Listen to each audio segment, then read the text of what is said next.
The Jacksonville Jaguars falling at home to the Houston Texans 13-6. Very disappointing game for the Jacksonville Jaguars offense here. Trevor Lawrence didn't look great.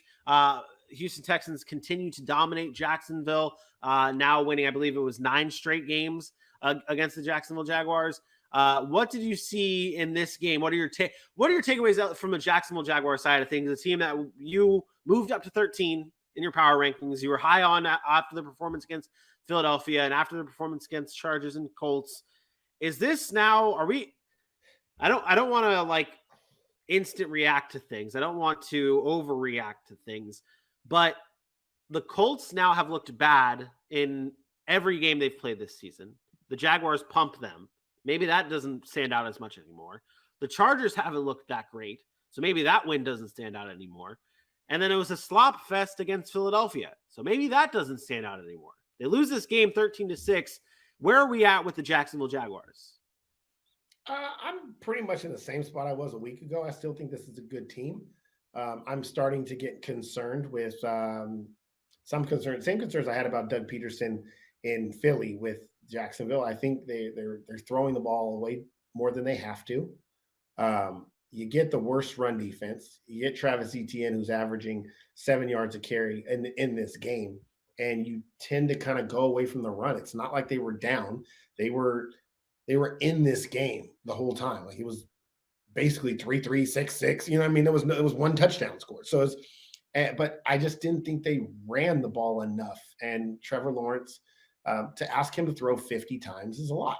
And against a really, really good Houston Texans defense. And I think we have to start saying this. Outside of the Charger game, they haven't played the best offenses.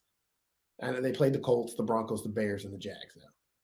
But those bad offenses that we call are decent to bad offenses, bad to decent offenses, they have basically like locked them up, like not allowed anything. And I think, and they're young and they're scrappy and they're talented. And I think there's something to be said about what Lovie Smith has brought to that defense, who was not very good in the past.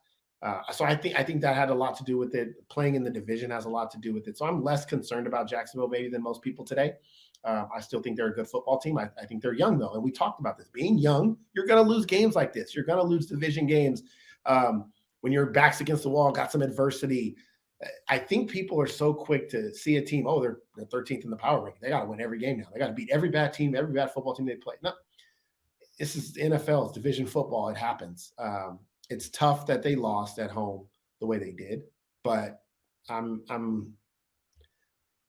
will say this: like they'll move in the power rankings because they did lose the game, but it won't be like, oh my God, they're with the 13th best team and now they're 24 because they lost to the Texans. Like that's not the way I view football. They just didn't have things go their way yesterday, and it was a tough loss.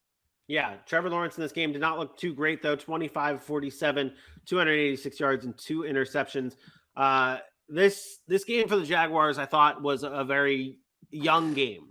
Like the youth of the Jacksonville Jaguars really showed out in this game with the bad penalty from Trayvon Walker late in the game that turned to be pretty costly. It was a roughing the passer call where he just threw down Davis Mills on a dead play. And obviously he doesn't see that as a dead play, but you still don't do what you did. And that hurt them. That moved Houston up a lot.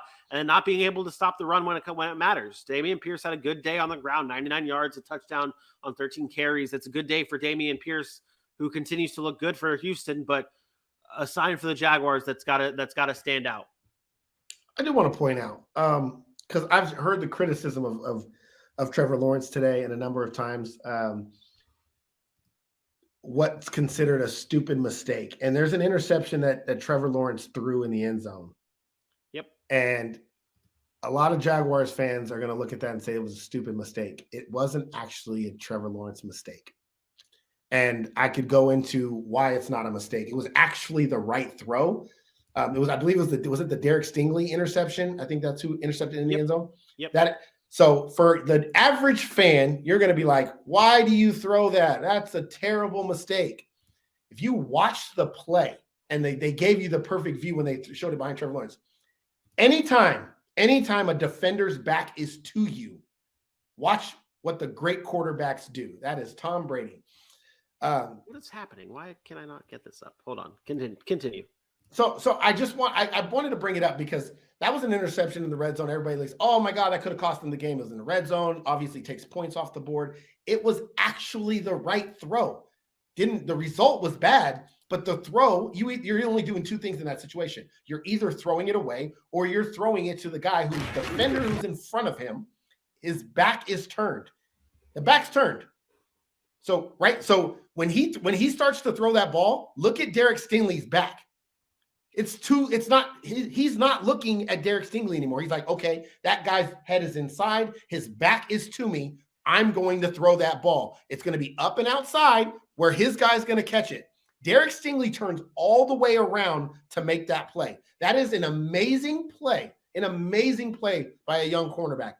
99.9% of NFL quarterbacks make that throw.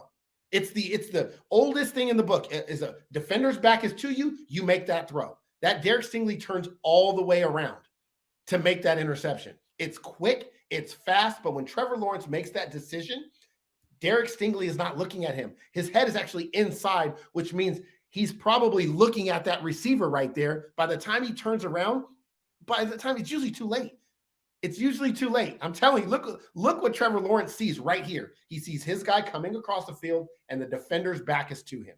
Yeah. That's a throw most quarterbacks will make. And Derek Stingley deserves all the credit, but for people to say that's a terrible interception, you're not understanding the concepts of a football play and what the windows they have to throw into are for an NFL quarterback. That is the type of decisions you have to make. He could throw that away. You're absolutely right. He could throw that away and live to play another day. But most quarterbacks, back of a defender is making that throw. We see it with Mahomes, Stafford, Allen, Rodgers, Brady, Breeze, Manning, all of them do it because the defender has no eyes in the back of his head. Stingley happened to have some eyes in the back of his head. So he's a good cornerback. And I wanted to make that's a tough play for him to be running one way, turn, and then turn all the way around to make that play. That is very, very that's a tough play. Yeah, and people are very, very quick to overreact to Trevor Lawrence, and it's comical. It's not just Trevor Lawrence, though. It's a fan base that is going to see an interception in the end zone and blame it on the quarterback. But I'm telling you, it's a fan base that, like you call me out on all the time, it's a fan base that's very emotional, and after a lot of bad quarterback play in the past, they are still harped on that and can't get past that. We finally do have a quarterback with this is the most talented quarterback the Jacksonville Jaguars have ever had. You are a Jaguars fan, but the Jaguars fans aren't different. They're not special. No. I'm not. What I'm saying is it's not just Jags fans. It's every all fan fans. Base does that. Yes, yeah. Every fan base does that. I definitely understand that. But the Jaguars do lose this game. And they fall to the Texans 13-6. They fall out of the top spot for the AFC South, move on to 2-3. Texans do pick up their first win of the year. Jaguars do play the Colts next, so maybe they'll be able to pull something out there.